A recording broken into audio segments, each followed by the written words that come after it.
시당 평균 10.6원 인상됩니다. 주택용과 소상공인들에 대한 전기요금은 동결됩니다. 한국전력은 국제 연료 가격의 폭등으로 2021년부터 올해 상반기까지 누적 적자가 47조 원에 달해 요금 인상이 불가피하다고 설명했습니다. 별장 성접대 의혹으로 김학의 전 법무부 차관을 수사한 뒤 무혐의 처분을 내렸던 검사들에 대해 공수처가 공소시효 만료를 이틀 앞두고 불기소 처분을 내렸습니다. 공수처는 2013년 첫 수사 당시의 상황은 2019년 재수사 당시의 상황과 수사 착수 배경, 여건, 규모에 있어서 상당한 차이가 있었다며 김 전 차관의 혐의를 명백히 인식해 수사할 수 있을 정도의 단계에 이르렀다고 보기 어렵다며 불기소 이유를 밝혔습니다. 어제 경기도 성남시의 한 다세대 주택에 몰래 들어가 흉기로 집안에 있던 여성을 인질로 삼고 돈을 빼앗아 달아난 혐의를 받고 있는 30대 남성이 경찰에 붙잡혔습니다. 경기 성남수정경찰서는 인질 강도 혐의로 30대 남성 A씨를 긴급 체포해 조사하고 있습니다. 질병관리청 조사 결과 스스로 신체를 다치게 하거나 극단적 선택을 시도하다가 응급실에 실려온 이들이 10년 사이 1.8배 늘었습니다. 특히 10대에서 이런 사례는 10년 새 3배 가까이 증가했습니다. 날씨입니다. 오늘 밤은 전국에 가끔 구름이 많이 끼겠습니다. 내일은 전국이 대체로 흐린 가운데 중부지방은 오후부터 비가 내리기 시작하겠고 호남지방은 늦은 오후에, 영남지방은 밤에 비가 오는 곳이 있겠습니다. 중부지방은 내일 밤에 비가 그치겠지만 남부지방은 모레 오전까지 비가 이어질 것으로 보입니다. 내일 아침 기온은 서울 8도 등 전국이 2도에서 12도로 오늘보다 4도에서 6도 정도 높겠습니다. 내일 낮 최고 기온은 서울 17도 등 전국이 15도에서 21도로 오늘보다 2도에서 3도가량 높겠습니다. KBS 라디오 저녁종합뉴스 아나운서 남현종이었습니다.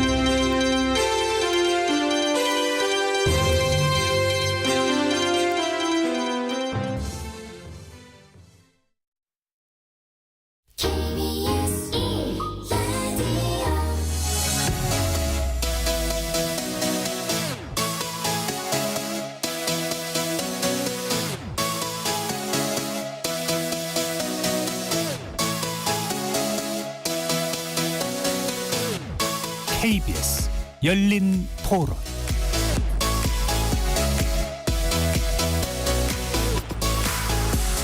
안녕하십니까. KBS 열린 토론 정준희입니다.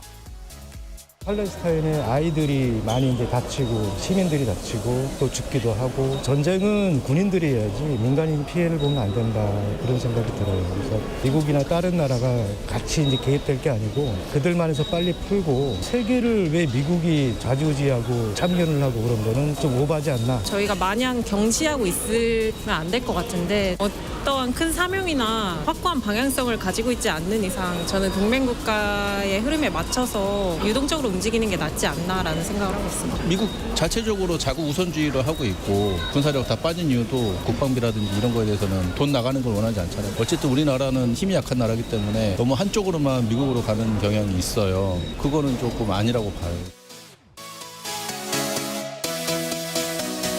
거리에서 만나본 시민들의 목소리 어떻게 들으셨습니까? 이스라엘과 하마스 사이의 전쟁이 한 달째 이어지면서 이제 세계는 두 개의 전쟁을 동시에 마주하고 있습니다.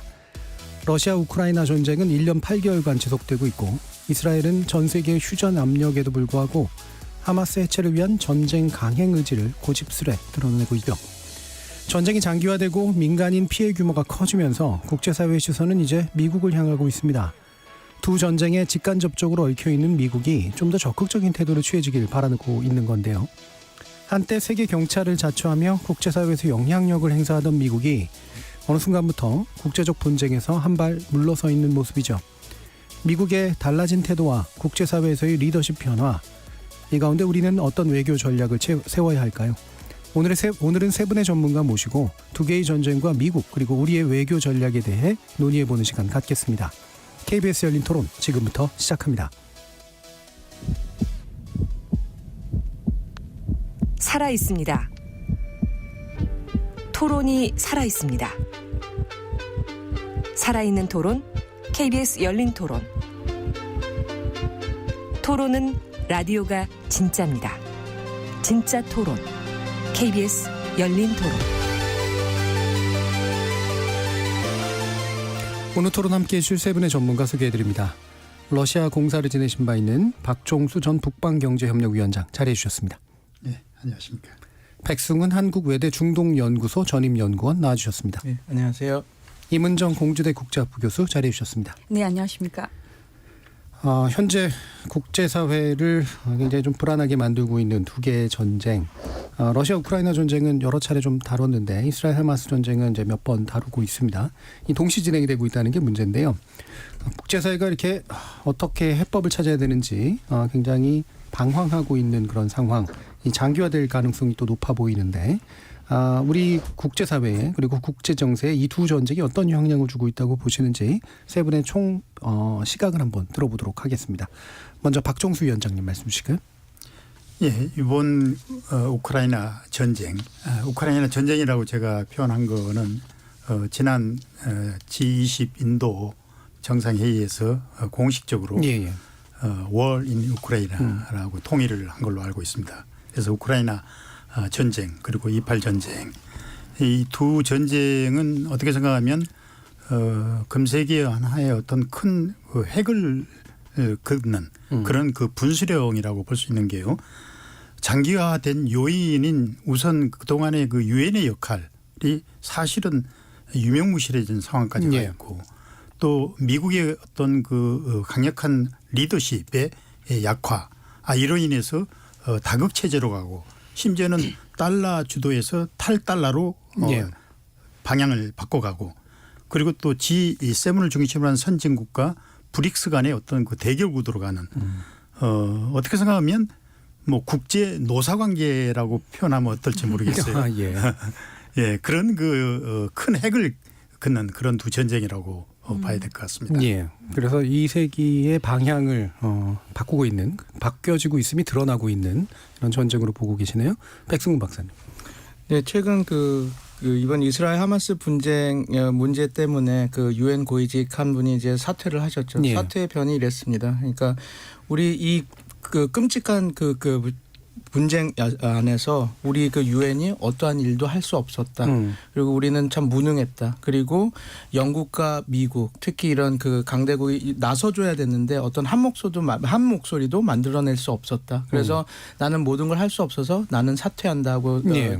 사퇴를 했거든요. 거기에 모든 지금 말씀해 주신 모든 것들이 다 들어가 있는 것 같습니다. 그러니까 국제기구 그다음에 국제협력 그런 그 가버넌스가 조금 형해화됐고 그 안에서 이렇게 여러 가지 각자 도생으로 이렇게 나오는 그런 것들이 보여주고 있고 또 특히 중동에서는 그렇습니다. 이제 그 아시아 회기라고 하는 것을 해서 이제 그 오바마 행정부 때부터 이제 중동에서 미국은 힘을 빼고 이제 아시아 쪽으로 가겠다. 그리고 이 안에서는 소위 말해서 바이든 행정부는 소다자주의 뭐 여러 가지 예. 얘기가 나오는데 I2U2라든지 그러니까 이스라엘, 인도, UAE, USA 그게 하나의 축이 돼서 우리나라 동아시아에는 뭐 한국, 일본, 미국 이렇게 해서 그러니까 자기네들이 이제 이끌어갈 수 없으니 그러니까 다른 국가들 그러니까 스마트 파워를 잘 이용해서 다른 예. 국가들도 이용해서 이걸 우리가 그 미국의 국익을 극대화하겠다라고 하고 있는데 저는 그런 디테일 플랜이 좀 떨어지는 걸로 지금 보입니다. 그래서 이런 것들이 지금 계속 미국의 그 어떤 그런 그 패권이나 헤게모니가 자꾸 무너지면서 그러니까 물론 이제 무너져서 이제 세력 전이로 이제 중국이 갈 거다 그런 얘기를 드리는 건 아닌데 예.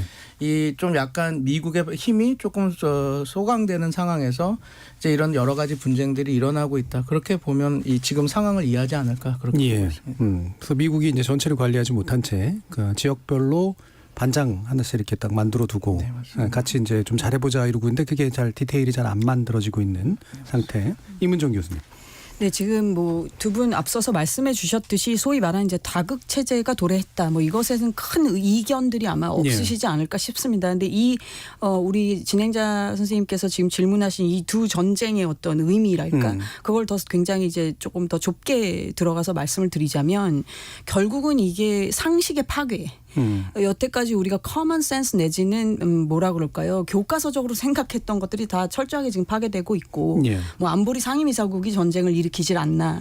하물며 뭐 이스라엘이라는 나라랑 지금 하마스라는 조직은 뭐 물리적으로나 이런 물질적인 풍요도에 있어서는 비교가 네. 안 되는 조직임에도 불구하고 이런 정도의 지금 기습 공격을 할 수 있었다는 것들 이런 것들이 동시에 어떤 그 전통 안보의 그 중요성을 다시 한번 일깨우면서도 또 동시에 역시 이 신흥 안보라는 표현들을 우리 지금 국제정책자들이 쓰는데요. emerging security라는 표현을 쓰는데 뭔가 숨어있던 것이 자꾸 다른 것들하고 합쳐지면서 예. 넥서스를 만들면서 상황을 자꾸 복잡하게 만드는 이런 지금 신흥 안보의 시대에 역시 지금 처해 있구나.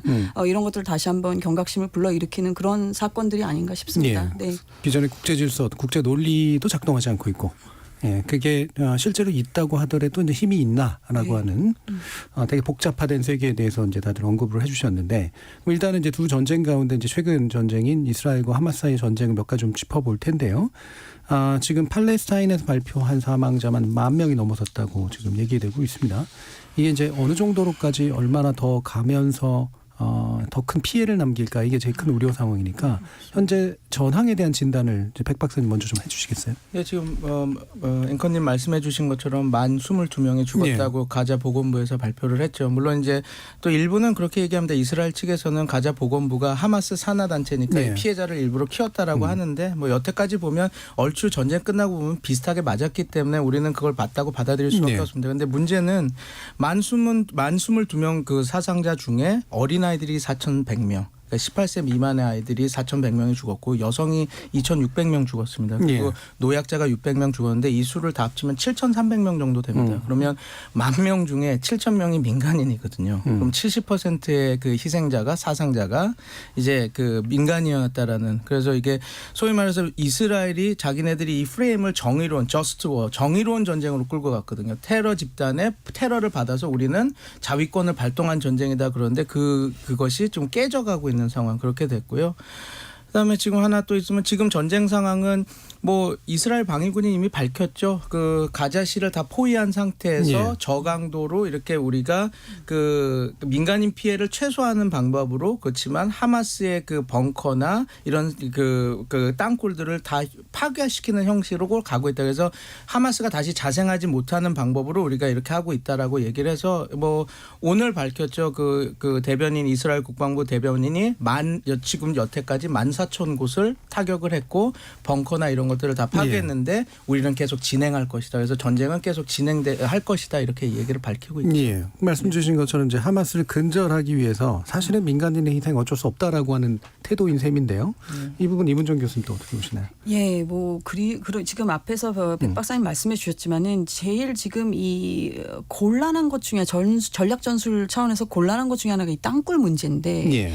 이게 지금 정확히 몇 개이며 몇천 킬로인지 이게 어떻게 되는 건지 정확하게 파악하기도 어려울 뿐더러 지금 이스라엘 군 쪽에서는 지금 얘기를 하는 것이 병원 같은 경우도 폭발을 할 수밖에 없는 것은 그들이 결국은 터널에 예를 들면 입구를 병원이라든지 아니면 뭐 학교라든지 이런 민간 시설이면서 그 타겟이 상식적으로는 제가 아까 상식의 파괴를 말씀드렸지만 상식적으로 공격받을 수 없어야 하는 그런 시설하고 이걸 연동을 시켜놨다라는 것이 지금 이스라엘 군의 설명이니까 이거는 하여튼 어떻게 현실적으로 이걸 어떻게 다 제거할 수 있을지 모르겠습니다만 예. 하여튼 이스라엘의 입장이 지금 이 입장을 견지한다라고 그런다면 굉장히 물리적으로 오랜 시간이 걸릴 수밖에 없는 일이기 때문에 안타깝고 결국 지금 이 전쟁에 또 그 아주 그 난맥상을 가져오는 건 결국 인질 문제인데 지금 이 인질 문제를 어떻게 풀어야 되는지 지금 미국도 어떻게 보면 이걸 맥을 잘못 잡고 있는 게 아닌가 싶을 정도로 인질 문제는 오히려 지금 약간 뒤로 밀리는 것 같은 느낌이라서 하여튼 좀 전통적인 전선이 명확하면서 그렇게 해서 싸우는 싸움하고는 전혀 지금 본질적으로 다르기 때문에 상당히 안타깝습니다. 이거 좀 어떻게 예상을 해야 될지를 좀 매우 예. 어려운 상황이라고밖에 말씀 못 드리겠네요. 예. 초기에는 아무래도 이제 하마스가 좀 깜짝 전쟁을 네. 시작을 했기 때문에 그리고 하마스의 어떤 행위에 대해서 국제사회가 비난의 목소리가 훨씬 더 높았는데 확실히 이제 병원 포격 이후로 그리고 최근에 시가전 상황까지 돌입하면서 민간인 사망이 이제 커지자 이스라엘에 대해서 이제 자제하라든가 아니면 비난하는 목소리가 커지고 있잖아요. 근데 이스라엘은 계속 밀고 나갈 것 같긴 한데 박 위원장님 어떻게 생각하십니까? 이스라엘의 그 목표를 보면 예. 뭐 충분히 이해는 가죠.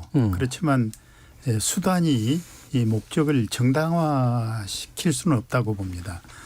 전쟁에서도 최소한의 룰이 있는데요. 민간인들, 노약자들을 희생시키는 것.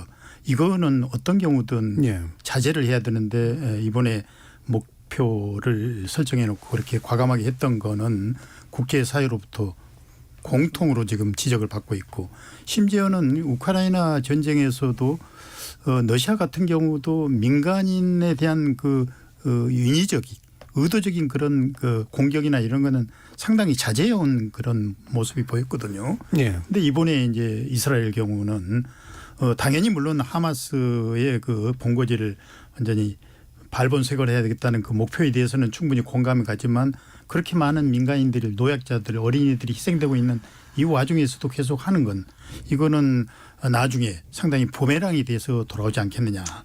비근한 예로 미국이 이라크 공격을 시작했을 때 대량 살상 무기가 있다고 해서 무차별 공격을 했잖아요. 그런데 결국 없었잖아요. 예. 그 이후 오히려 그걸로 인해서 미국이 갖는 부담은 훨씬 컸다고 봐거든요. 이번에 이스라엘의 그 가자지구 공격도 그런 그 후유증을 낳을 가능성이 있다고 저는 생각이 듭니다. 예. 잠깐 예. 좀 덧대자면 이게 있습니다. 그러니까 지금 가자 지구의 전쟁이 시가전이기 때문에 이렇게 민간 피해가 많이 나는 겁니다. 그러니까 이제 가자 지금 주 그 격전지인 이제 가자시가 그 77만이 사는 그 도시거든요. 그리고 이게 도시입니다. 그러니까 전쟁터와 일반 생활 공간이 벗어나 있는 공간이 아니거든요. 그리고 지금 말씀하신 대로 땅굴이 말씀하신 대로 이게 어느 정도까지인지는 모르지만 대충 예상하건대 한 480km에 연결이 돼 있다라고 보고 있는데 문제는 그러다 보니까 이게 있습니다. 시가전이고 거기는 생활하는 공간이고 480km 땅굴이 다 있으니까 그 입구라는 것이 그냥 여러 군데 있습니다. 그렇죠. 너무 많이 있는데 그 입구가 그냥 어쩔 수 없이 그러니까 그런 시설이든지 학교라든지 또 있는 겁니다. 이제 그래서 지금 이런 것들이 지금 다 있고 말씀하신 대로 이제 이스라엘 입장에서는 시가전을 이렇게 하는 입장에서 민간인 피해가 부수적으로 안 날 수가 없는 상황이 이렇게 벌어지고 있는 거죠. 그래서 지금 임시 휴전도 하는 것이 미국이 원하는 것은 협상을 해라는 게 아니라 거기 있는 민간인들을 빨리 빼서 네가 국제법에 저촉이 안 되게 해라. 왜냐하면 국제법에 자꾸 문제가 되면 헤즈볼라나 그 이란 혁명 수비대가 개입할 수 있는 명분을 주고 자꾸 이렇게 프레임 전쟁에서 너네들도 욕을 먹으니까 그걸 하라고 지금 얘기를 하고 계속 요청을 하고 있는 거거든요. 그래서 이런 상황을 보면 조금 좀 안타깝죠. 근데 이게 결과적으로는 그 지금 전장이 시가전으로 벌어지기 때문에 어쩔 수 없이 이렇게 벌어지는 문제라고 봅니다. 예, 어쩔 수 없다라고 말씀은 하셨지만 어쨌든 이것도 전략일 텐데. 그렇죠. 그럼 이스라엘이 왜 이런 선택을 할까? 그러니까 특히 우리가 흔히 알듯이 이런 뭔가 좀 구구지향의 어떤 정부 구성이라든가 분위기가 이런 것들을 밀어붙이는 걸까? 아니면 어쨌든 이렇게라도 하고 나면 나중에 국제사회에서 다시 그래도 정당성을 인정받을 거야라는 어떤 미래에 대한 확신이 있는 걸까? 즉 판단이 작동하는 걸까? 뭔가 싶어요. 이게 있습니다. 이제 여러 가지 변수가 작동하지만 우선 한 가지 볼 거는 네타냐후의 정권 안보 때문에 그렇습니다. 왜냐하면 이게 하마스와의 전쟁사 중에 2008년도부터 시작한 2008년, 12년, 14년, 21년, 23년 지금까지 오는 6차례 그 분쟁사 중에서 가장 많은 이스라엘의 민간인이 희생이 됐습니다. 1,400명. 이거 어떻게 보면 정권 안보 실패거든요. 그러니까 정권의 안보 실패거든요. 이거는 어떻게 보면 정권이 교체될 수밖에 없는 상황이에요. 지금은 전시 상황이기 때문에 이스라엘 국민들이 힘을 실어주고 있지만 이미 벌써 내부에서는 네타냐후 퇴진 운동이 지금 벌어지고 있거든요. 그러면 네타냐후 입장에서는 지금 이런 상황에서 지금 그래서 심지어 어떤 일이 벌어졌냐면 블링컨 그 국무장관이 왔을 때 라피드 야당 1야당 대표를 만났습니다. 그래서 어떤 얘기를 했는지 모르지만 미국도 라피드한테 뭐라고 얘기했냐면 네타냐후 정권 이후를 생각하라. 그래서 너도 잘 팔로우업을 하고 있어라고 얘기를 했다고 이렇게 변해지거든요. 그런 상황이라면 네타냐후 정권은 지금 그러니까 국제사회의 비난 이거보다는 어찌됐건 자기가 그 안보 실패에 대해서 우리가 그거를 뛰어넘는 이런 확실한 걸 보여줘야 되는 상황입니다. 그러니까 이런 것들이 강력하게 이제 이 군사작전을 할 수밖에 없는 유지할 수밖에 없는 그런 상황이 되는 거죠. 왜냐하면 자기네들이 1,400명이나 자기의 그 무고한 시민들이 그냥 단순히 살상되는 게 아니라 납치까지 되고 끌려가는 인질로 끌려가는 그렇게 됐으니까 이게 지금 네타냐후 정권에서는 이게 이렇게 쉽게 이렇게 후퇴하기 쉽지 않은 상황이 예, 또 그러니까 벌어지는 비례성을 거죠. 넘어서더라도 일단은 전쟁을 계속 지속해서 뭔가 이렇게 확고한 성과랄까 그렇죠. 이제 하마스의 어떤 근절이라든가 이런 거를 이제 남기는 데까지 일단 밀어붙여야 된다는 생각이 아마 작동하는 것으로 판단하시는 것 같은데 말씀처럼 이제 블링컨 미 국무장관이 여러 차례 방문을 했잖아요. 근데 이제 뭐 그 바이든 대통령의 메시지부터 해서 쭉 여러 메시지를 보면 뭐 나름대로 일관된 메시지를 내려고는 노력합니다만 원하는 대로 되고 있는 것 같지는 않단 말이죠. 예. 미국이 이제 이렇게 약간 좀 우왕좌왕하는 듯한 모습 또는 뭔가 마음대로 좀 안 되고 있는 듯한 모습 어떤 배경을 좀 짚어주실 수 있을까요, 김은정 교수님? 글쎄 제가 뭐 미국을 디펜드 방어할 이유는 전혀 없는 사람이지만 예. 그럼에도 불구하고 좀 객관적으로 생각을 해보면 이게 과연 미국의 문제인 건가, 미국이 잘못해서 이렇게 된 건가라는 부분도 분명히 있지만 어떻게 보면 지금 이 상황이라고 하는 건 러시아도 마찬가지고 지금 이 이스라엘 하마스도 마찬가지고 굉장히 이건 정체성의 지금 정치거든요. 네네. 그러니까 이건 지금 누가 얘기한다고 해서 과연 설득이 되는 부분인가?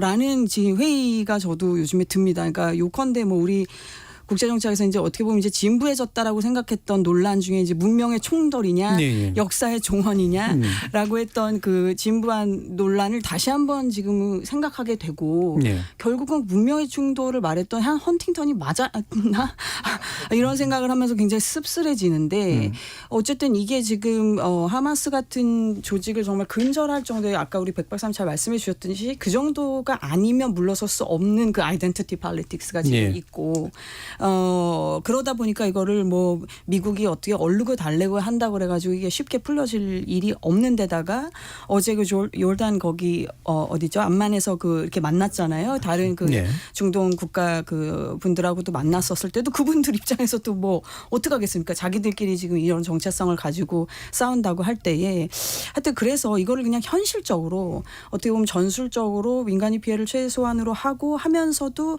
이거를 빨리 수습을 하려라고 한다면 저는 아까도 잠시 말씀드렸듯이 오히려 인질 문제에 굉장히 포커스를 뒀었어야 되는 게 아닌가. 예. 이런 조금 생각이 들어서 지금 미국이 어떻게 하든 그 타임을 약간 놓치고 자꾸 지금 교전을 잠깐이라도 멈추자 하지만 그 지금 이스라엘이 추구하는 전략 전술하고 완전히 배치되니까 예. 이게 억셉트가 안 되는 것으로 보입니다. 예. 예. 그러니까 미국이 이제 내걸고 있는 어떤 나름의 방안들은 네. 현재 아주 강하게 이제 밀고 올라오고 있는 이런 자신의 정체성을 지키고자 하는 그런 심리 이런 거를 누를 수는 없는 그런 방책으로 일단은 파악하고 계시는 것 같은데요. 박종수 위원장님은 또 미국에 대해서 또 어떤 생각을 하시나요?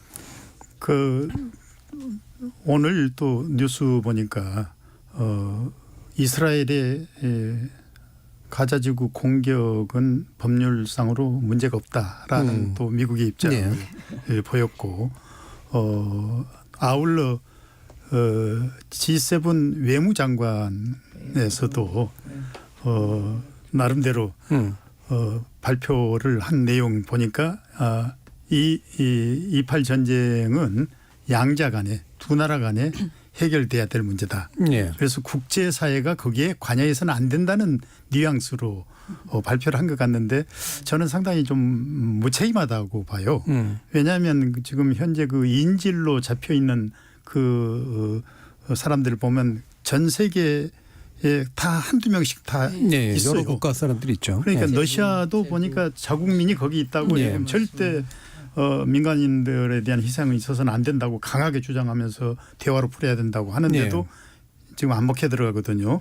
그러니까 지금 이스라엘은 아마 미국이나 서방을 믿는다기보다는 미국에 있는 유태계 국민들의 어떤 그 지지를 원하는 게 아닌가 하는 생각이 들 정도로 무모하게 국제 여론을 무시하면서 지금 계속 강행을 하고 있거든요. 이 측면도 있는 것은 짧게 말하면 이제 그 바이든 행정부가 왜 이게 긴급하게 들어가서 자기네들이 이렇게 자꾸 이렇게 역할을 할 수밖에 없었냐면 지금 뭐가 있냐면 미국 바이든 행정부가 만약에 이번에 이스라엘 팔레스타인 분쟁이 확전되는 것을 막지 못하면 이제 되게 알석하지만 냉전 이후에 미국의 그 모든 역대 대통령이 했던 중동 정책이 크게 세 개 축이 있는데 하나가 이스라엘 팔레스타인 평화협정, 클린턴 행정부 때 오슬로 협정을 이끌었던 그다음에 부시 행정부의 테러와의 전쟁, 그다음에 오바마 행정부의 그 JCPOA 그러니까 이란 핵협정 그게 세 개의 큰 축이었거든요. 근데 우리가 이제 가만히 복귀해 보면 바이든 행정부 때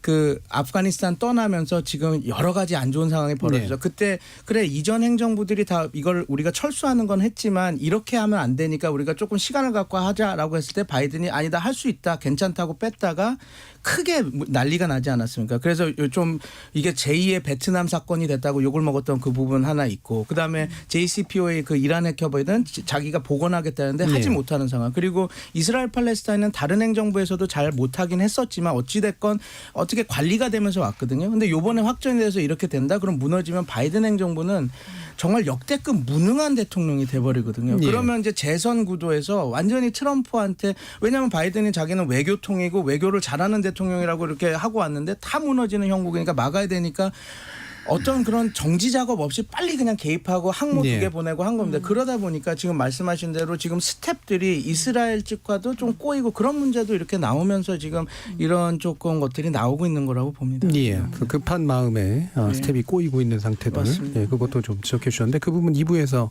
좀 더 자세히 논의해 볼 수 있을 것 같고요. 우크라이나 전이라고 아까 표현해 주신 우크라이나 안에서 벌어지고 있는 전쟁에 대한 이야기도 좀 나눠봐야 될 것 같습니다. 현재 전황에 대해서 박 위원장님께서 좀 몇 가지로 짚어주시겠어요? 올 봄 여름에만 해도 대대적인 그 반격이 있을 거라고 했는데 예. 사실은 반격은 없었습니다. 비록 무인기 정도 날리는 뭐 이 정도의 그 수준 이상은 대대적인 그 공격은 없었다는 거고 우크라이나 전쟁은 사실은 얼마 전에 또 일론 머스크가 자기 입장을 발표했는데 네. 이미 러시아가 승리한 거나 다름없다. 이런 그 발언을 네. 했더라고요. 그런데 현재 상황으로 본다면 상당히 러시아가 지금 자신에 차 있는 것 같습니다. 네. 저도 이제 전번 주에 모스크바하고 상페테르부르크의 그 주요 그런 싱크탱크하고 네. 비공개 회의를 가졌는데 뭐 자신의 차 있어요. 그리고 이제 현재 상황으로 볼 때 이번에 또 그 이스라엘하고 하마스 전쟁으로 인해서 오히려 러시아한테는 좋은 호재가 된 거죠. 네, 네, 근데 네. 우크라이나한테는 악재가 된 거예요. 그렇죠. 젤렌스키 입장에서는 그렇지 않아도 지금 미국의 적극적인 지원을 받아서 전쟁을 수행해야 되는데 지원 이번 한의원에서 예산 편성이 안 됐잖아요. 네. 하마스만 그건 그때 이스라엘 결정적이고 이스라엘만 해주고 말았잖아요. 그리고 기존에 하려고 하는 거 해봐야 3억 한 5천 불 되는데 네. 이 정도 가지고는 별로 전쟁 수행하기가 어렵고 네. 그래서 뭐 오죽했으면 푸틴이 만약 미국이나 서방에서 우크라이나 지원 안 하면 이거는 뭐 1.5주 한 열흘도 못 버틴다. 네. 근데 사실 그 표현이 뭐 전혀 과장된 건 아니라고 봐요. 네. 그런 정도로 이번에 우크라이나 입장에서 본다면 특히 젤렌스키 입장에서 본다면 이스라엘하고 하마스 전쟁이 아주 결정적인 그런 타격을 준 건 사실이죠. 결국에는 이제 소모적 대치 양상으로 진행되고 있고 그 러시아가 이제 점령한 곳을 우크라이나 회복할 수 없는 그런 상태고. 그렇죠. 예. 그거는 그 러시아 입장에서는 이미 점령한 거를 다시 이 우크라이나한테 뭐 뺏긴다. 이거는 상상을 안 할 정도로 예. 더군다나 일반 국민들도 그래요. 왜 우리가 그걸 뺏기냐고 말도 안 된다는 식의 어떤 그런 그 입장을 보이고 있더라고요. 네. 그러니까 러시아의 승리라는 게 이제 그런 의미죠. 결국 우크라이나가 이렇게 격퇴를 시킬 수 없는 그런 상태. 그리고 이제 시간을 끌면 결국 러시아가 이제 승리를 굳히게 되는 이제 그런 그렇죠. 것으로 짐작이 되는데 그 이제 바로 미국이 그러면 어떤 태도를 보일 것이냐. 제가 아까도 이제 언급해 주셨지만 우크라이나에서 점점 시선이 멀어지고 있는 이제 그런 상태고 대충 좀 마무리하자 뭐 이런 분위기로 가고 있는 것 같은데 임 교수님이 보시기에 이런 뭔가 나름의 이 상태에서의 평화 협상을 진척시키는 게 실제 좀 진행될 거라고 보시는지 한번 말씀해 주시죠.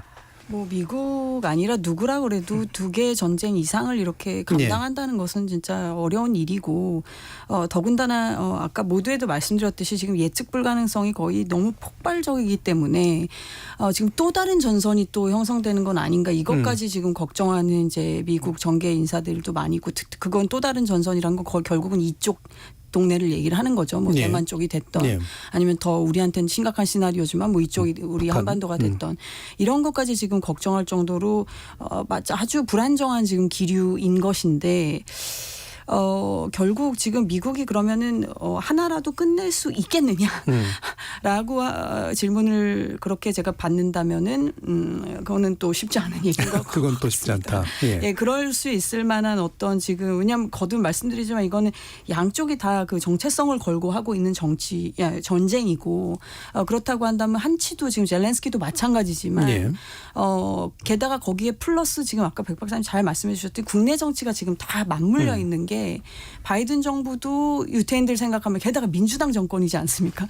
민주당의 전통적 지지층이라는 건 당연히 유태인들인데 물론 유태인들도 요즘 많이 공화당으로 넘어갔습니다마는 그 유태인들 생각 안 할 수가 없었을 것이고 우크라이나도 뭐 젤렌스키도 유태인이지만 하여튼 거기는 거기대로 국내 정치가 있고 러시아는 러시아대로 지금 박 위원장님 말씀하셨듯이 국내 여론이 푸틴을 지지하고 있는 지금 이런 상황에서 하여튼 이것들을 좀 이 난맥상을 풀 수 있을 정도로 바이든 행정부가 이제 앞으로 딱 1년 가까이 남은 건데 예. 그런 정도의 어떤 모멘텀을 만들어낼 수 있을지는 좀 상당히 회의적입니다. 예. 그러면 이제 평화협정이나 뭐 어떤 전쟁을 끝내는 구체적인 형태는 어렵더라도 아까 이제 박 의원님께서 언급해 주신 것처럼 점점 지원을 줄이면 예. 어쩔 수 없이 끝내지게 어쩔 수 되는 없이. 상태가 되는 건가 어떻게 보세요? 그러니까 지금 우리가 두 개의 전쟁을 하는데 그게 부시 행정부 때 그때 가장 그 소위 말하는 전성기 예. 미국의 그 경제 위기, 금융 위기가 오기 전에는 이제 미국이 강력하게 나갔죠. 우리는 두 개 국가를 수행할 거다. 그러니까 이라크 중동에서 전쟁이 벌어지더라도 만약에 동아시아에서 전쟁 벌어져 우리가 수행하겠다라고 했다가 예. 그 이제 오바마 했을 때 오바마 행정부 들어오면서 원 앤 해프 그러니까 1과 2분의 1 전쟁이라고 얘기했거든요. 그러면서 얘기한 게 제가 아직도 참 저게 형용모순 아닌가 표현이 예.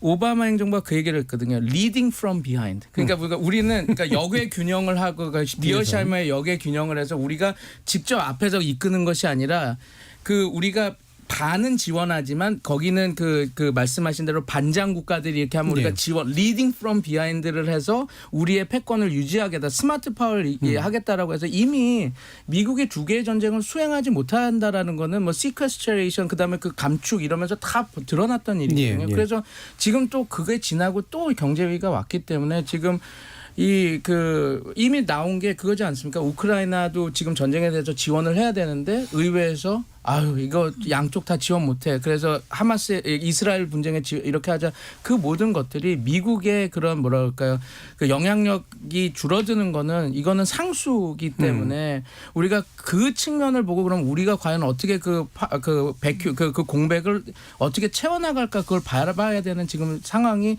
지금 국제 정세의 상황이 아닌가 예. 싶습니다. 아까 박 위원장님 언급 일부 주시긴 했었지만 예. 예, 우크라이나 전쟁이 저는 장기화될 수밖에 없는 이유가 예. 몇 가지로 우리가 요약해 볼 수가 있는데 우선 젤렌스키도 그렇고 푸틴도 그렇고 전쟁 상황이 본인의 권력 유지를 위해서 유리하죠. 유리합니다. 지금 젤렌스키 경우는 이런 상황에서 대선은 없다. 대선을 치를 수가 없다 해서 서방에서는 사실은 대선을 치르도록 예. 오히려 전시 상황을 이용해서 젤렌스키 어떤 권위주의 체제로 가는 거를 은근히 지금 견제하는 게 예. 서방 입장인데 젤렌스키는 오히려 선언한 거죠. 대선을 치를 상황이 아니다. 그리고 푸틴도 마찬가지입니다. 푸틴도 지금 현재 80%의 지지율을 받고 있거든요.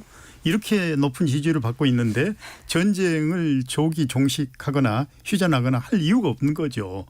그런데다가 이제 가장 현실적인 문제는 젤렌스키 우크라이나 대통령이 법으로 휴전은 없다고 아예 못을 박았어요. 예. 이걸 빨리 해제를 해야 되거든. 그래서 푸틴이 자꾸 그것부터 풀으라고 해요. 왜? 그걸 풀어야지 협상이 가능하지. 그런 상황에서 어떻게 무슨 협상이 가능하느냐. 이러면서도 이제 또 압력을 넣는 게 우크라이나가 EU에 가입하는 거는 찬성하지만 나토는 절대 안 된다. 아예 가이드라인을 정한 거죠. 예. 그리고 이미 점령한 영토 크림반도까지 포함해서 이거는 뭐 한치도 못 내주겠다. 그래서 서로의 입장이 첨예하게 대입되고 있는 거죠. 예. 그런데다가 이제 뭐 공생관계 장기화될수록 자기 권력 유지에는 도움이 되거든요. 예. 뭐 이런 게 이제 복합적으로 작용하고 있는 거죠. 예. 우크라이나 러시아 이제 다 대선 이제 예정은 돼 있는데 말씀을 들어보면 푸틴은 그냥 한 번 더 치르고 다 잘 되고 젤렌스키는 되도록이면 안 치르고 유지하고 이렇게 갈 것 같다고 이제 말씀 주시는 것 그렇죠. 같은데 백 박사님도 마찬가지 예상하시나요? 네, 그러니까 이게 저는 이제 그쪽 유라시아 쪽은 전문가는 아니지만 지금 지금 아까 말씀드린 것처럼 그러니까 제가 가슴 아픈 거는 이게 전쟁의 민간인 피해자나 이런 것들이 있는 상황인데 어찌됐건 그걸 수행하는 정권들의 그런 자기네들의 정권 생존이랑 이게 같이 그런 맞물리면서 이게 상황을 더 그냥 이렇게 유지하는 게 더 그 합리적인 선택인 그 정책 결정자 상황에서는 이 전쟁을 끌어가는 게 더 합리적인 선택인 이게 되는 게 좀 비극이라고 봅니다. 그렇게 해서 참. 네. 그럼 다시 이제 또 미국으로 돌아가면 미국도 이제 대선 준비하고 있으니까요. 지금 대로라면 이제 바이든 재선 안 될 것 같은데 아마 오늘 내일 예. 하면 쉽지 않을 것 그렇죠. 같아요. 지금 뭐 이른바 스윙 스테이트라고 부르는 데들도 거의 트럼프 우세로 이제 나타나고 있고요. 근데 이게 참 어쩔 막 이렇게 오도 가도 못하는 상황이잖아요. 우크라이나에 더 깊이 들어갈 수도 없고 그렇다고 함부로 뺄 수도 없고 대선은 다가오고 지금 일단 뭐 바이든 행정부가 뭐 처한 어떤 이런 곤란한 상황 여기서 대선을 위해서 뭐 어떤 행보들을 하게 될까 이게 뭐 짚기 어려운 부분이긴 합니다만 일단 이문정 교수님 좀 말씀 주시죠. 글쎄 이 아까 잠깐 말씀드렸듯이 역사의 종언이냐 문명의 충돌이냐라고 할 때 지금 바이든 행정부는 어쨌든 이 자유주의적 가치를 다시 복원하는 것 이것이 이제 국익과도 직결된다라고 보고 있는 정부인 거고 아직도 그 스탠스를 크게 뭐 포기한 것 같지는 않습니다만 그게 뭐 저도 틀렸다라고 말하고 싶지는 않습니다. 저희가 누구보다도 이 자유민주 국가에서 살고 있으면서 나름 평화를 누리고 있으면서 물론 북한과 대치 상황이지만 어쨌든 폭력의 부재 상황에 있는다는 점에서는 그런 생활을 하고 있는 우리 한반도에 있는 우리들로서는 그것이 그냥 가볍게 그냥 이념 논쟁이다라든지 아니면 그냥 너무 이상주의자다라든지 그렇게만은 얘기할 수 없는 그런 실존적인 부분도 분명히 있다고는 생각을 합니다. 그런데 이제 문제는 바이든 행정부의 지금 문제는 아까 우리 백 박사님 잘 짚어주셨는데 정말 외교에서 그럼 도대체 성공한 게 뭔지를 아마 다들 그렇죠. 모두가 다 지금 도대체 어디서 뭘 지금 한 건지 특히 아프간부터 시작을 해가지고 그 끔찍한 장면들을 지금도 아마 굉장히 트라우마 같이 저도 그 장면이 아직도 트라우마거든요. 그 비행기에서 막 떨어지는 분들 이런 분들 생각하면 근데 그거부터 지금 시작을 해가지고 도대체 이 미국이란 나라가 좋다 이겁니다. 뭐 자유민주주의, 뭐 인권 이런 가치가 국익과 연동돼 있다라고 보는 것까지도 우리도 찬동할 수 있지만 결국은 궁극에는 그래서 어떻게 하겠다는 건지를 전략이 안 보인다는 것이 지금 미국에 대한 대단한 실망들이 아닌가. 물론 우리는 이쪽 동아시아 쪽에서는 또 나름 그 전열을 가다듬을 필요가 있었었기 때문에 우리 정부는 또 이렇게 전략적 명확성이라고 해서 같이 가고 있지만 또 이 지역은 또 그런 게 필요한 부분도 있었습니다만 지구 전체로 봤었을 때는 상당히 미국의 어떤 그랜드 스트래티지가 안 보인다. 대전략이 보이지가 않는다라고 하는 것이 참 혼선을 더 가중시키는 부분이 있는 것 같습니다. 그럼 이제 말씀을 이제 쭉 간접적으로 해주셨지만 결국은 딱히 내놓을 카드가 별로 없는 채 굉장히 혼란스러울 가능성이 높은 거네요. 아시아 회기 전략이라는 것도 하셨는데 그러니까 미국이 도대체 아시아 회기 전략이 뭔지도 전 잘 모르겠어요. 지금 그러니까.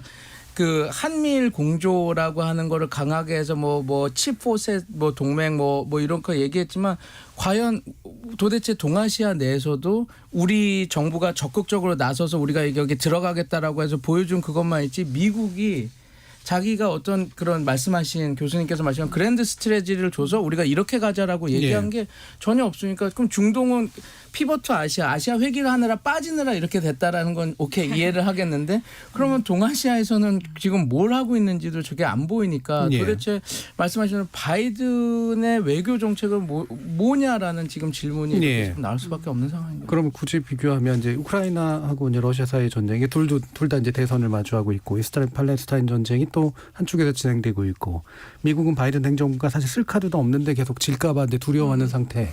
이게 고급하게 표현하면 고차방정식인데 해가 다시 말하면 답이 없기 때문에 사실은 그냥 혼란스러운 상태일 수도 있을 것 같거든요. 어떻게 생각하십니까?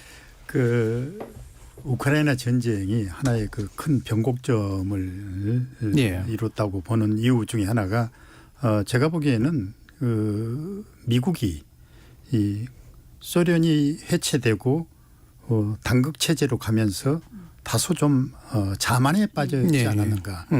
심지어는 9.11 테러 같은 경우도 제가 그때 모스크바에 있을 때 러시아 측에서 경고를 했거든요. 조만간에 대형 테러가 일어날 것 같다. 조심해라고요. 했는데 무시했거든. 그러고 나서 이제 테러를 당하고 나서 사실 이라크 침공 같은 경우 어떤 그런 감정적인 어떤 네. 그 대응이라고 할까요? 그렇게 그때 프랑스 독일도 반대했잖아요. 네. 대량 살상무기 없다고 했는데도 무리하게 공격을 했던 그 후유증이 계속 있었고 그 후유증이 그걸로 끝난 게 아니라 시리아 내전에서도 결국 철수할 수밖에 없었던 그 자리를 러시아가 아프간 철수 이후 26년 만에 복귀를 한 거예요. 예. 러시아로서는 엄청난 그 소득을 얻은 거예요. 심지어는 그 타르투스 해군 기지 49년 예. 그 소련 때도 없었던 그런 해군 기지를 거기에 만들고 또 심지어는 흐메임 공군 기지는 영구 예. 사용을 할 수 있는 그런 여건을 구축하고 러시아로서는 시리아에서 엄청난 그런 중동의 어떤 그 지렛대를 형성하는 이런 그 S-400도 다 설치해버리고 거기에 설치하고 또 신형 무기도 무려 뭐 36종을 다 테스트하고 네. 그런데 미국은 계속 수세였거든요. 그리고 아프간도 철수를 했지. 그 연장선상에서 이제 우크라이나 전쟁도 발생했는데 미국이 무려 지금 12번에 걸친 지옥 같은 경제 제재를 가했거든요. 예. 그런데도 러시아가 끄떡 안 하거든요. 오히려 지금 전 세계 경제 성장률이 미국이나 한국도 2%가 안 됩니다. 러시아는 지금 IMF가 공식 인정하는 게 올해 2.2%예요. 예. 그리고 자체적으로는 3%까지 갈 걸로 좀 보고 있거든요. 이게 전쟁을 치른 나라가 오히려 역전이 되는 이런 현상이 일어났는데 이거는 오히려 미국을 비롯한 서방이 대러 제재 그리고 러시아를 이 기회에 완전히 또다시 그냥 꼼짝 못하게 만들려는 그런 전략에 엄청난 예. 착오를 일으킨 결과가 돼버린 거죠. 예. 그러다 보니까 이제 미국으로서는 쓸 카드가 없는 거예요. 예. 이게 지금 바이든 입장에서는 가장 어려운 상황일 겁니다. 예. 자, 이렇게 일부를 거치면서 이제 두 개의 전쟁이 이제 혼란을 빠뜨리고 있는 세계 상황, 그리고 여기서 이제 미국의 리더십의 흔들림 문제를 좀 짚어봤는데요. 청취자 여러분들이 보내주신 문자 들어보고 이어지는 2부에서는 이 상황에서 또 우리는 어떤 외교 정책들을 취할 것인가의 문제까지 포함해서 이야기 나눠보겠습니다. 정희진 문자 캐스터. 네, 지금까지 청취자 여러분이 보내주신 문자들 소개합니다. 조성일님. 이스라엘이 서한지구에 팔레스타인 국가를 설립하는 데 동의하면 평화가 올 수 있을 것 같은데 서한지구에 정착촌 건설을 지속하고 서한지구를 포기하지 못하는 이유가 뭘까요? 지켜보는 입장에서 답답하네요. 7100님. 이스라엘이 하마스를 지금 당장 제거한다고 해도 계속 제2, 제3의 하마스가 탄생할 겁니다. 이스라엘이 이렇게 팔레스타인을 착취하고 무차별 공격하는데 반발이 안 생기는 게 오히려 이상하죠. 9982님. 지금 전쟁 상황을 우리나라 역사로 보면 병자호란 때와 비슷합니다. 후금과 명예전쟁에서 조선이 명나라만 믿다가 수모를 당했던 적이 있죠. 외교라는 것은 섣불리 어느 편에 서지 않고 국익을 극대화할 수 있는 선택을 해야 합니다. 백대현님, 영토 문제 물론 중요하지만 서로의 존재를 우선 인정해야 하지 않을까요? 이스라엘과 팔레스타인은 서로를 국가로 또 민족으로 인정하지 않으니 서로 간의 협상도 협력도 되지 않고 있는 게 아닐까요? 이삭과 이스마엘의 자손들이 형제로서 서로를 인정하는 것이 우선입니다. 6192님, 미국은 국제사회에서 종이 호랑이가 된 지 오래라고 생각합니다. 세계의 리더가 되려면 그만큼의 비용도 부담해야 되는데 지금 미국은 이득은 취하고 싶지만 돈은 내기 싫은 상황이죠 라고 해주셨네요. 네, KBS 열린 토론 이 시간은 영상으로도 생중계하고 있습니다. 유튜브에 들어가셔서 KBS 일라디오 또는 KBS 열린 토론을 검색하시면 지금 바로 토론하는 모습 보실 수 있습니다. 방송을 듣고 계신 여러분이 시민 논객입니다. 계속해서 청취자 여러분들의 날카로운 시선과 의견 보내주세요. 지금까지 문자캐스터 정의진이었습니다. 토론은 치열해도 판단은 냉정하게. 복잡한 세상을 바꾸는 첫걸음은 의외로 단순할지도 모릅니다. 평일 저녁 7시 20분 당신을 바꾸는 질문.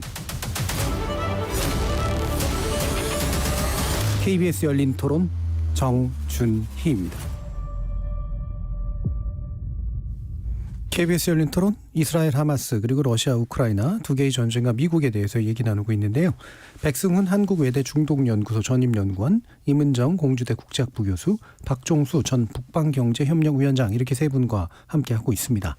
자, 일부에서 사실은 내내 그리고 특히나 마지막 부분에서 미국이 이제 리더십을 국제사회에서 발휘할 수 없는 상황에 대해서 이제 전반적으로 좀 짚어주고 계신데 결국은 이제 현재 전쟁에서 명확한 메시지를 좀 못 내고 있는 미국의 모습이 전략적 모호성이 아니라 전략적으로 할 수 없음의 표현인가. 이제 이 부분에 대해서 얘기를 좀 나눠봐야 될 것 같은데요. 백 박사님부터 먼저 말씀 주실까요?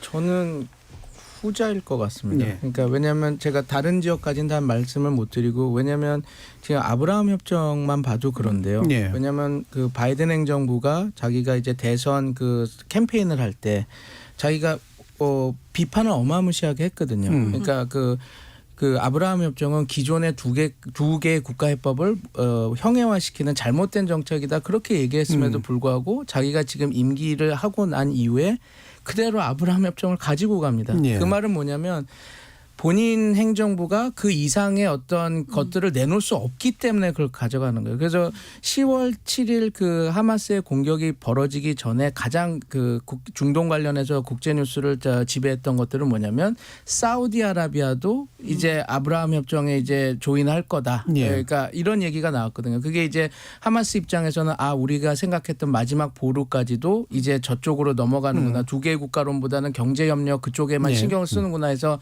이제 자기네들이 이제 그런 것들 그것도 하나의 유인이라고 이렇게 볼 수 있는데 그 말은 뭐냐면 제가 이런 거죠. 그러니까 바이든 행정부가 대선 캠페인 할 때는 자기네들이 이런 것들을 하겠다. 우리가 뭐 미국의 다자주의 리더십을 살리겠다. 뭐 이렇게 다 떠들었는데 뭐 그런 가치는 갖고 있는데 방향성은 있는 것 같은데 그거를 실행할 어떠한 그런 행동 강령이나 그런 예. 디테일 플랜들이 없으니까 지금 이런 문제들이 좀 다 일어나는 거예요. 그리고 그 아브라함 협정이라고 하는 것 자체가 그리고 아브라함 협정을 그렇게 비판했던 그 바이든 행정부가 그대로 가져간다라고 하는 것은 말은 그렇게 했지만 자기네들도 특별한 그런 그 계획이나 그런 것들이 없었구나의 하나의 예. 반증이 아닌가 그렇게 전 생각이 예. 들었더라고요. 일단 중동 문제로만 놓고 봐도 네. 예, 자신이 내건 자유주의적 가치하고 실제로 중동 안에서 진행되고 있는 어떤 틀들이 안 맞음에도 불구하고 사실 어쩔 수 없는 상태가 되고 있는 맞습니다. 거. 예, 그런 예로 들어주셨고요. 이문정 교수님은.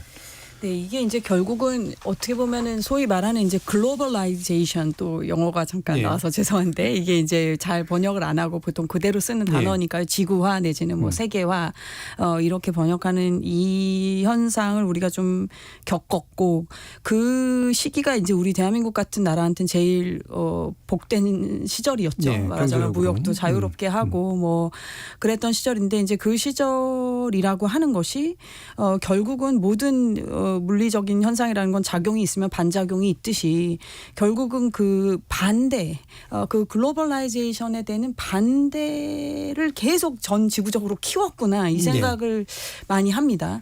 심지어 이제 트럼프가 당선이 된 것조차도 그 반작용으로 된 것이니까요. 예. 근데 그런다고 봤었을 때 다시 지금 이 바이든 행정부가 원하는 것 같은 그런 어떤 자유주의적 질서를 복원하고 그것으로 다시 무슨 대동단결을 할 수 있겠느냐라고 했었을 때에는 이미 각자의 그 정체성을 찾아서 각 지역이 가버린 데다가 특히 중국과 러시아라고 하는 두 거대한 이 슈퍼파워들이 여전히 있기 때문에 예. 이것이 물리적으로도 미국이 그걸 압도할 수 있는 만한 힘이 있는 것도 아니고 그러다 보니까 이게 지금 어려운 상황이고 그렇다 보니까 미국도 소위 자기들 국가 안보 전략에다가 제일 우선순위를 해놓은 것이 우리 안의 역량을 다시 복원하겠다, 회복하겠다 이 부분이란 말이죠. 그러니까 어떻게 보면 그런 이제 방향성을 이해는 하지만 그러다 보니 더더욱 어떤 외교 쪽에서는 지금 말씀하신 대로 어떤 반작용적인 행동만 취하다가 이게 논리적으로 다 모순이 되고 예. 이래버리는 국가 어떤 전략도 없는 지금 이런 결과가 온 것 같아서 이거는 비단 미국뿐만이 아니라 이게 우리가 반면교사 삼을 필요가 있는 게 확실히 이제 양당제, 대통령제를 하는 나라들이 이게 시간값이 누적이 되면 이런 현상들이 나오는 것 같습니다. 저 당을 공격하다 보면 예. 이게 나중에 다 뒤섞여가지고 결국 이 교차가 돼버리는 거죠. 서로 그 아브라함 협정 지금 상황처럼. 예. 네. 그러니까 미국식 이른바 이제 전 지구적 단일 흐름을 만들어냈던 이게 승리하는 것처럼 보였으나 네. 그게 오히려 역으로 각 지역마다 종교적인 정체성, 문화적인 정체성 이런 것들을 촉발했고 이런 분열상들을 사실은 더 이상은 미국이 통제 못하면서 그냥 하고 쫓아가야 되는 이런 상태가 돼버렸다. 예, 박 위원장님. 구소련이 해체된 거를 푸틴은 지정학적 재앙이라고 했거든요. 사실 이 강력한 또 다른 축이었던 소련이 해체됨으로 해서 미국 입장에서는 더 이상 견제 대상이 없었던 거죠. 그렇죠. 그리고 중국은 아직 그 정도의 그 대항마로서의 그 이상을 확보를 못한 상황이에요. 예, 소련이 해체되고 무려 한 20년을 그렇게 지내왔거든요. 그 결과 미국의 입장에서는 아까도 제가 강조했지만 너무 자만에 빠져 있었던 이게 있었고 러시아 같은 경우는 이미 푸틴이 집권하면서부터 단국 체제는 안 된다. 아예 선포를 한 거예요. 강한 러시아 재건을 목표로 하면서 당장은 옛날 슈퍼파워로 못 가지만 최소한 다극 체제로 가야 된다. 이거에 대해서 이제 강한 그런 그 입장을 견지를 했고 아예 공개적으로 천명을 한 거죠.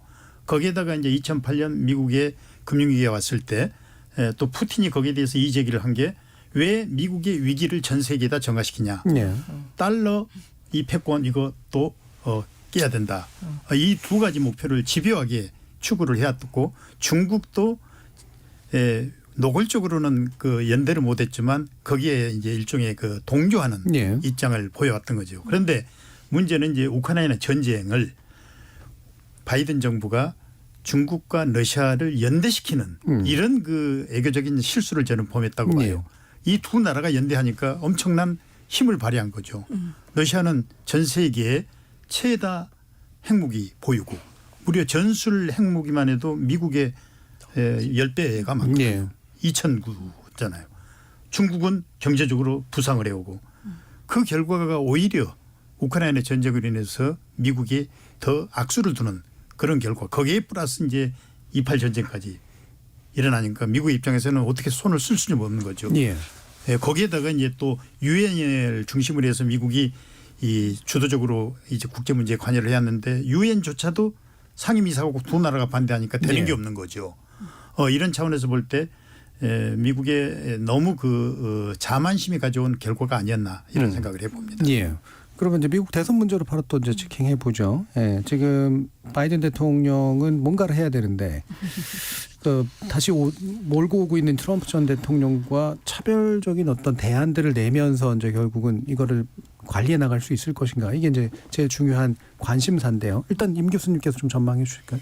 그래서 조금 지금까지 나눴던 말씀에서 약간 벗어나는 것처럼 들리실 수도 있지만 에너지 문제가 뭐 우크라이나 전쟁도 마찬가지지만 또 지금 이스라엘 하마스도 뭐 아무래도 이 자원과 관련된 부분들을 무시할 수가 없듯이 미국이란 나라가 많이 실망스럽지만은 그럼에도 불구하고 이 나라가 어찌됐든 간에 뭐라고 표현을 할까요? 뭐 헤지머니라고는 더 이상 말할 수 없겠지만 패권이라고 말할 수는 없겠지만 그럼에도 불구하고 어느 정도의 그 지위를 계속 유지할 수 있는 것은 결국은 기술력인 것이고 그 기술력에 있어서는 어찌됐든 간에 바이든 행정부도 특히 이 녹색 기술이라든지 이런 부분에 대해서는 굉장히 그 투자를 하고 있고 뭐 수소를 비롯해서요. 그리고 이제 역시 이제 IT 쪽이죠. 그러니까 AI까지 물론 AI 부분은 역시 뭐 중국이 더 유리한 부분도 없지 않겠지만 그럼에도 불구하고 이런 기술 분야에서는 그럼에도 불구하고 바이든 행정부가 쭉 그것을 가지고 이제 어느 정도 중국의 성장을 좀 늦추는 좀 제어하는 그런 행보를 보여왔기 때문에 이제 그런 부분에 대해서는 아무래도 더 어필을 하지 않겠나라는 생각이 들고 혹시나 트럼프가 돌아온다면은 아무래도 조금 바이든하고 스타일은 다르겠지만 그럼에도 불구하고 중국을 계속 제압하려고 하는 행보는 보일 것이고 그랬을 때 큰 어떤 금융위기 같은 게 오는 게 아닐지 이런 것들을 아마 걱정하시는 분들이 저를 비롯해서 덜어 있지 않나 이렇게 생각이 됩니다.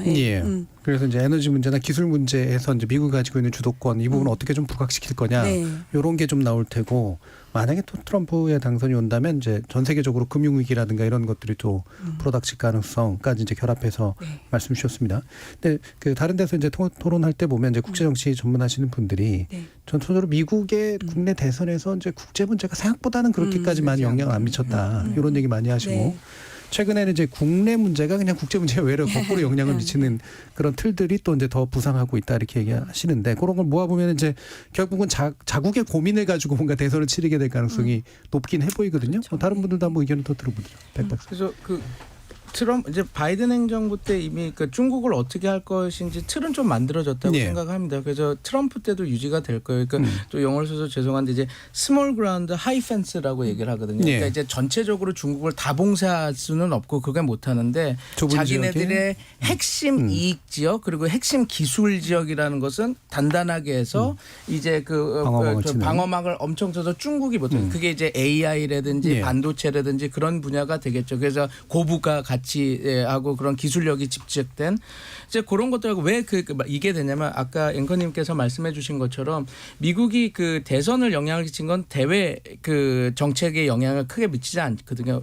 영향을 미친다면 왜 우리의 이 돈을 왜 저기다 쓰느냐 여기 써야지 그거가 이제 영향을 끼치지 그래서 그 돈을 거기다 쓸 거야 거기다 계속 돈을 투입할 거야 그런 것들에 대해서 유권자들이 얘기를 하지 그거가 흔들리지는 않거든요. 그래서 지금 나온 거는 왜 그 중국도 그렇게 했냐면 중국이 엄청난 큰 시장이지 않습니까? 그러니까 미국이 그 시장을 포기하고 그냥 무조건 봉쇄를 해서는 자기네들이 원하는 경제 성장을 이룰 수가 없으니까 나름 일정 부분 그러니까 지금의 미국의 전략 경합은 과거의 냉전처럼 딱 모든 게 단절돼서 하는 게 아니라 그 아까 말한 것처럼 어떤 특정 분야에는 높은 장벽을 세워서 못하게 하지만 다른 분야는 그래도 또 적극적으로 협력을 하고 이렇게 하려는 그런 모습들이 보일 거라서 트럼프의 행정부 미국 행정부도 그런 식으로 가지 않을까 저는 그렇게 생각해요. 그래서 우리가 지금 걱정하는 게 이제 진짜로 미국의 파워가 이렇게 줄어들었는데 이것 때문에 이제 대립하고 이렇게 전쟁하고 되는가 그거보다는 이제 조금 더 좀 약간 세련된 방식으로 전략 경합이 일어날 거고 그리고 그 분야에 대한 그 경제 제재나 이런 건 높아지지만 다른 분야에서는 좀 그래도 경합이나 이런 것들이 일어나지 않을까 그냥 그런 것들이 전체적인 흐름이 아닐까 이렇게 판단하고 있습니다. 자, 박종수 위원장님. 뭐 여전히 미국은 전 세계 최강국이죠. 작년에 그 펜실베니아대 와튼 스쿨에서 전 세계 17,000명을 대상으로 해서 80개국을 국력 조사를 했는데 거기에서도 미국이 1위, 중국이 2위, 그다음에 러시아가 3위로 나와 있거든요. 그런데 이제 문제는 영원한 제국은 없다. 영원한 제국은 없다는 게 레이 달리오라는 그 CEO 있잖아요. 투자의 귀재가 퇴임하면서 남겼던 말인데 작년에 또 책을 하나 쓴 게 있더라고요. 보니까 변화하는 국제 질서, 더 체인징 월드 오더라고. 거기에서 상당히 잘 지적을 한 내용들이 있는데 이 제국이 이 멸망하는 그 과정에서 마지막 나타나는 게 금융의 위기라는 그 지적을 해요. 그 제국의 그런 흥망성쇠를 이제 빅사이클 개념으로 설명을 했는데 그리고 또 제국이 멸망하는 과정에서 나타나는 현상이 대내적 갈등 요인이 증폭되고 그리고 국제 전쟁이나 이런 거를 의도하지 않게 핸들하지 못하는 이런 상황으로 가는 그러니까 오늘날 상황이 어떻게 생각하면 미국의 어떤 흥망성쇠의 그 쇠퇴의 과정을 보여주는 그런데다가 이제 가장 위험한 거는 그래도 미국이 이 전 세계의 자본주의의 심장으로서 달러와의 그 절대 패권을 유지해 왔었는데 여기에 이제 균열이 시작이 됐다는 거죠. 러시아하고 이제 중국이 중심이 돼서 브릭스가 결합을 하면서 새로운 화폐를 만들고 심지어는 지금 중국과 러시아 같은 경우는 80%와 위안화하고 루블화로 결제를 합니다. 달러와는 지금 안 하고 있어요. 거의. 심지어는 중동하고도 좀 마찬가지고. 또 브릭스의 중동의 UAE라든가 사우디, 이란, 뭐 이집트 지금 6개가 또 추가됐잖아요. 그러다 보니까 지금 그 G7의 GDP와 브릭스의 GDP가 지난 4월부로 해서 브릭스가 초월했거든요. 그런데 이게 추가로 5개국이 더 6개국이 더 플러스된 거죠. 이러다 보니까 이제 상당한 그 자본주의 어떤 그 맹주로서의 그런 위기를 이제 걱정하지 않을 수 없는 이런 상황까지 된 거죠. 그래서 지금 상황에서 이제 과연 이제 브릭스와 기존의 G7을 중심으로 한 미국의 어떤 그 경제 패권이 어느 정도 이제 기싸움을 할 것인가 이것도 이제 주목해야 될 분야라고 봅니다. 그러니까 작년에 이제 저희가 이런 토론들 할 때 한참 얘기했던 게 이제 이른바 신냉전 그래서 이제 미국 주도의 어떤 이제 한쪽 팀이 다시 만들어지고 저쪽에 중러 주도의 이제 다른 팀이 좀 만들어져서 과거에 뭐 냉전과는 동일하진 않겠지만 미국에 편입된 어떤 이런 서방 측이 이제 뭔가 강하게 다 반대측을 압박하는 형국, 줄 서지 않으면은 이제 모든 게 불가능한 상태가 올 것이다. 뭐 이런 얘기들이 주로 많이 됐었는데 지금 이제 말씀을 들어보면 그런 선명한 선이 아니라 일부는 이제 강하게 대립하는 선도 있고 일부는 혼란한 선도 있고 상당히 다극화된 그리고 전선도 여러 개인 그런 형태가 될 것으로 이제 전망들을 하시는 것 같아요. 실제로 뭐 그런 방향에서 이제 좀 국제 질서가 가리라고 보시는지 이문정 교수. 네, 그게 아까 모두에 말씀드렸던 이제 소위 신흥안보에 관한 그 개념인데요. 이제 우리 그 코로나 때문에 얼마나 힘들었습니까? 이 팬데믹 상황이라는 것 때문에. 근데 이 팬데믹이라는 것도 처음에는 그냥 작은 뭐 우한이라는 도시가 작진 않지만 어떻게 보면 하여튼 거기서 국지적으로 생겨난 것들이 이제 이렇게 전 세계로 퍼지면서 이게 그냥 보건의 문제에서 끝나는 게 아니라 뭐 유통의 문제, 이제는 유동성 위기까지 이제 촉발을 하면서 어떤 이런 금융적인 문제 등등 이게 계속 하여튼 그 조합들이 만들어지면서 꼬리에 꼬리를 물고 자꾸 이 회오리가 커진단 말이죠. 그래서 지금 그런 시대를 우리가 살고 있고 결국에는 그러니까 이거는 결국은 아까 말씀드린 지구화, 글로벌라이제이션을 통해서 어찌됐든 네트워크가 확장이 됐기 때문에 오는 이제 현상일 것인데 그렇다고 해서 이게 뭐 다시 완전히 유턴을 해가지고 완전히 냉전 때처럼 그 철의 장막을 다 들이우고 그렇게 할 수는 없는 지금 상황이지만 우리 우리 앵커님께서 잘 말씀해 주셨듯이 어떤 부분에서는 훨씬 더 충돌을 하고 내지는 훨씬 더 견제를 하고 어떤 부분에서는 또 협력할 수밖에 없는 이런 혼란 양상이 글쎄요. 뭐 제가 예언자는 아니니까 몇 년이 간다고 말씀드릴 수는 없다 하더라도 당분간은 꽤 오래 갈 수밖에 없을 것이고 이 종국에는 계속 저는 이 부분을 강조하지만 결국은 이 종국에는 기술의 문제가 있다. 이 기술의 문제에서 누군가가 가르마가 타지지 않으면 아마 이 지리한 싸움이 계속 갈 것이기 때문에 한국 같은 이제 무역 국가가 입장에서는 괴로운 거죠. 게다가 분단 국가이고. 네. 그래서 이제 이른바 가치를 지향하면서 가치 안에서 이제 결국은 편을 잡을 수밖에 없다. 이제 이게 많이 얘기되던 그리고 우리 정부가 지금 보여주고 있던 것도 이제 그런 거였는데 이게 참 곤란한 상태란 말이에요. 그거 말씀 들어보죠. 그러니까 지금 박 위원장님께서 좋은 말씀을 해주신 게 그 위안화 결제, 루브라 결제를 좀 얘기했잖아요. 이게 뭐냐면 이제 그게 미국이 어떤 하나의 지금 말하는 축 체제를 이렇게 운영할 때 하나가 그 경제 제재 체제를 만들어서 이렇게 하는 건데 그게 어느 정도 형해화가 되고 있다라는 거거든요. 그러니까 아까 말한 것처럼 러시아로 이렇게 경제 제재도 2% 이상의 경제 성장률을 할 수 있는 것은 이제 그런 그 경제 제재 그 체제가 조금 약간 그 완전히 무너진 건 아니지만 약화되고 있다라고 이런 것들이 벌어지는 거거든요. 그러니까 이제 뭐냐면 우리가 이제 투자의 원칙이 한 바스켓에 한 바구니에 계란을 다 넣지 말라고 하는 게 저대로 들어갑니다. 그러니까 가치 동맹도 중요하지만 그 가치 동맹 때문에 모든 거를 그냥 한 국가에 편승을 해버리면 너무 위험해진 상황이 되는 겁니다. 왜냐하면 지금 말씀드린 다양한 상황 때문에 그리고 심지어 미국도 중국과 견제할 때 나는 너랑 이제 대화를 안 해. 이제는 냉전이야 하는 게 아니라 아까 말한 것처럼 작은 지역 높은 그 펜스처럼 그렇게 세게 충돌하는 지역도 있지만 더 적극적으로 협력을 이어갈 부분도 분명히 있을 거거든요. 그러니까 우리가 너무 과거의 냉전 체제로 해서 우리는 미국 편이니까 같이 그러니까 여기 편승해야지 하면 안 되고 지금 사우디나 카타르나 다양한 그 친미 국가들도 여러 군데 편승을 걸어서 이렇게 가고 있고 그래서 뭐 이걸 뭐라 그러냐면 그 카타르는 옴니발렌싱이라고 그러거든요. 그러니까 어디서나 이렇게 걸어서 하는 그러니까 그런 것들의 지혜를 우리 외교에서도 보여줘야 되는 상황이 된 겁니다. 과거의 냉전 체제의 외교로는 도대체 이 난국을 이런 거를 풍파를 우리가 잘 이렇게 알고 해결해 나갈 수 있을까? 저는 거기에 좀 회의적이 있어서 조금 우리가 좀 더 스마트하고 좀 세련된 방식의 외교 이런 것들을 좀 이렇게 우리만의 어떤 이니셔티브 구상들을 좀 만들어 가야 된다고 봅니다. 지역별이 됐던 어떤 의제별로 됐던. 말씀 주시죠. 지금 냉전은 다시 돌아올 수 없다고 봅니다.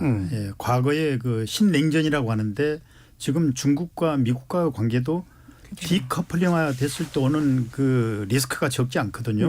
그리고 또 심지어는 러시아하고 미국하고의 그 경제 시스템이 상당히 상이한데도 불구하고 단절이 재물에 있어요.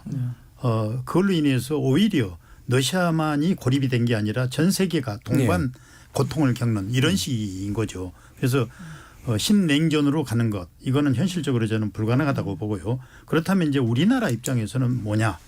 우리는 지금 뭐 해륙국, 뭐 반도국이란 말이 별로 저는 안 좋아서 해륙국이라 그러는데 해양과 대륙을 합계하는 대양과 해륙을 좀 가능하면 저는 그런 용어를 썼으면 좋겠어요. 해륙국 또 분단국 그리고 통상으로 먹고 사는 통상국 있잖아요. 예. 그렇다면 우리 외교는 무엇보다도 실리 외교가 돼야 된다고 봐요. 대표적인 게 이제 베트남 같은 경우도 대나무 외교라 그러잖아요. 이번에 미국하고 포괄적인 전략적 협력 관계 최고의 수준의 관계를 유지를 하고 있지만 러시아하고는 거의 동맹 관계를 유지하다시피 하고 있거든요. 예. 인도도 마찬가지고 인도 미국하고 쿼드의 멤버면서도 러시아하고는 또 긴밀하게 협력하고 있고 작년에 예를 들어서 120배 정도의 석유를 도입을 한 거예요. 그런 정도로 지금 긴밀하게 하고 있고 터키에도 마찬가지고 터키에도 지정학적인 이용을 잘하고 있잖아요. 뭐 나토이면서도 불구하고 러시아 편에 서기도 하고 나토 편에 서기도 하고 이러면서 국익을 취하고 있는데 이젠 저희들도 좀 자신감을 가져야 된다고 봐요. 대한민국이 어떻게 생각하면 가장 빠른 시일 내에 이 산업화, 민주화, 세계화를 이룬 그런 네. 나라거든요. 그리고 2021년에 공식으로 유엔 무역 개발 회의에서 선진국으로 정식 등극을 했잖아요. 네. 그렇다면 이 정도의 국가 볼륨이면 이젠 좀 자신감을 가지고 주도적으로 국익을 위해서 하는 이 필요성 이거를 저는 좀 바라는. 예. 그럼 이제 각 또 전문 영역들이 있으시니까 우리 외교가 이제 그런 개별의 어떤 외교, 그러니까 특히나 특정 지역들과의 외교에서 어떤 부분은 좀 주안점을 둬야 될까? 이 부분을 좀 구체적으로 짚어주면 어떨까 싶은데요. 뭐 거의 마지막 턴이 될 것 같긴 합니다만 일단 백승훈 박사님께는 이제 이 중동 문제, 중동 외교를 접함에 있어서는 어떤 것들이 필요할까? 우리가 늘 자원 외교로만 집중을 해요. 중동 그렇죠. 문제. 보통 근데 그렇죠. 제가 최근에도 컨퍼런스 가면 되게 화내는 부분이 그겁니다. 근데 예. 왜 우리는 항상 하면 자꾸 경험 얘기만 하고 석유 이런 거 네. 하고 뭐 한국이 우리는 다 하는 말이 더 할 수 있는 것들이 많고 이런 것들이 많다. 그러니까 저희가 지금 박 위원장님께서 말씀해 주신 것처럼 우리가 좀 더 세세하게 의제별로 따졌으면 돼서 문화 콘텐츠에서부터 공공외교에서부터 여러 가지 다양한 분야들이 있으니까 그거에 대해서 어떻게 우리가 더 같이 갈 수 있을까. UAE 그 교수님께서 저한테 와서 그 얘기를 하더라고요. 지금 우리는 한국과 더 많이 하고 싶은데 미국 눈치 봐서 못하는 게 있으니까 우리가 같이 이니셔티브를 해서 중도 그러니까 아프리카나 이런 거 다른 의제들을 개발해서 하면 충분히 뭔가를 하고 오히려 미국을 지금 자꾸 저쪽으로 가는데 우리 쪽으로 땡겨서 뭔가를 할 수 있는 것들이 있다 하자 이런 얘기를 하고 있거든요. 예. 그래서 저는 자원 외교에서 좀 탈피해서 조금 그리고 무슨 건설 수주처 자꾸 그런 쪽만 자꾸 집중을 하는데 예. 그거보다는 좀 더 큰 틀에서 거시적인 시각에서 우리만의 그 이니셔티브 구상을 좀 한번 대구상을 좀 한번 만들어봤으면 좋겠어요. 또 우리 한국만의 대중동 구상 뭐 예. 그래서 그런 전략 이런 것들이 만들어지면 어떨까? 이제 우리도 그거 할 때가 됐고요. 예. 네네. 그러니까 이제 건물 지어주고 석유 받아오는 그런 대상이 아닌 문화부터 해서 다 다양한 협력의 영역들이 있는 이제 그런 지역으로 이제 대합했으면 좋겠다 이런 말씀이시네요. 그럼 이제 뭐 우린 또 이제 북한 문제가 있으니까 사실 중로 관계는 좀 경제 문제 외에서는 좀 어려움이 좀 있는데 그 부분은 이제 박 위원장님의 조언을 한번 들어보겠습니다. 저는 이제 북방 정책을 총괄했던 그 입장에서 지금 지구 온난화로 인해서 북태평양과 북극 개발 시대가 이미 도래했다고 봅니다. 이미 다음 단계는 이 북태평양 헤게모니 쟁탈전이 주변 국가 안에 예상되는 그런 그 이슈인데 우리는 거기에 대한 준비가 전혀 안 돼 있다고 봐요. 이 지역에 대해서 가장 주도적으로 하는 데가 러시아거든요. 러시아는 2007년에 북극의 대륙풍에다가 러시아 국기를 꽂아놓고 나무라라고 도망온 거죠. 주변 국가에서 막 항의하니까 그냥 모른 체 하고 있다가 2017년 되니까 군대를 또 파견해요. 그리고 지금은 이쪽 북태평양 일대에서 매년 대규모 군사훈련을 합니다. 2018년에는 구소련 때도 없었던 그런 대규모 합동훈련을 하고 작년 같은 경우는 전쟁 중인데도 14개 나라들이 참여하는 그런 군사훈련을 했거든요. 이젠 우리가 관심을 가져야 될 부분 바로 이제 북태평양 지역이라는 얘기죠. 그리고 북극까지. 이 부분에 대해서 우리가 이 기회를 놓치면 앞으로 상당히 현재 우리 국가의 위상을 오히려 떨어뜨리는 그런 그 위험도 있다는 걸 저는 좀 말씀드리고 싶습니다. 그래서 단지 북한과의 어떤 그 안보 문제뿐만이 아니라 그래서 그 시각에서 중국이나 러시아를 보는 것만이 아니라 그렇죠. 예, 북극과 북태평양이라고 하는 지역 어떤 영역의 시각에서 네. 접근하는 게 필요할 것 같다라는 그런 말씀이시네요. 상당히 새로운 또 말씀이신 네. 것 같고요. 이문정 교수님은 그러면 네. 우리는 미국을 어떻게 바라보면서 우리 외교를 만들어 나가야 될까? 지금 우리 박 위원장님 너무 좋은 말씀 예. 해주셨는 게 기후변화라고 하는 게 참 비극입니다만 러시아한테는 엄청난 지금 기회를 주고 네. 있고 지구 본을 우리가 이렇게 돌려보는 게 습관이 돼 있지만 어떻게 보면 지금 사방팔방으로 봐야 하는 그런 시대가 됐습니다. 이제 우주까지도 이미 지정학적 전쟁에 네. 가까운 수준으로 경쟁이 치열해지고 있기 때문에 우리가 그럼에도 불구하고 분단국가라는 현실은 참 엄혹합니다. 예, 이런 지금 시대임에도 불구하고 참 끝까지 발목을 잡는 것이 이 북핵 문제라는 것이기 때문에 이 문제를 그냥 시간이 지난다고 이게 치유되는 무슨 상처가 아니기 때문에 이거를 어떻게 해서든지 좀 해결에 가까운 수준으로 갈 수 있도록 하는 것이 어느 정부가 들어서든 이것은 우리의 국가의 목표여야 된다고 생각하고 그런 게 해결이 되지 않고서는 결국은 이 많은 것들을 우리가 꿈꾼다 하더라도 또 발목이 잡힌 상황이 있을 수 있기 때문에 이 부분에 대해서는 미국에도 더 적극적으로 어필하고 누가 정부가 들어서더라도 이거는 큰 틀에서 봤을 때 또 비약산 체제를 흔드는 부분이 있기 때문에 그런 부분에서도 충분히 미국은 설득할 여지가 있으니까요. 지금은 좀 미국이 너무 이게 지금 주의가 산만한 상황이지만 그럼에도 불구하고 하여튼 이 북핵 문제를 해결하는데 또 다시 한번 우리의 좀 초점을 명확히 할 필요가 다시 있지 않나 이런 생각을 해봅니다. 북핵 문제 해결을 목표로 이제 북미 관계를 어떻게 만들어 나가는데 한국이 역할을 할 것인가 이 부분까지 강조를 해주셨네요. 자, 오늘 KBS 열린 토론은 두 개의 전쟁을 마주하고 있는 국제 질서에 대해서 이야기 나눠봤는데요. 오늘 함께해 주신 세 분 이문정 공주대 국제학부 교수, 박종수 전 북방경제협력위원장, 백승훈 한국외대 중동연구소 전임연구원 세 분 모두 수고하셨습니다. 감사합니다. 네, 감사합니다. 감사합니다. 네. 두 개의 전쟁은 관련 국가의 국민들의 삶을 잿더미로 바꾸고 주변 국가들을 합종 연행하게 만듭니다.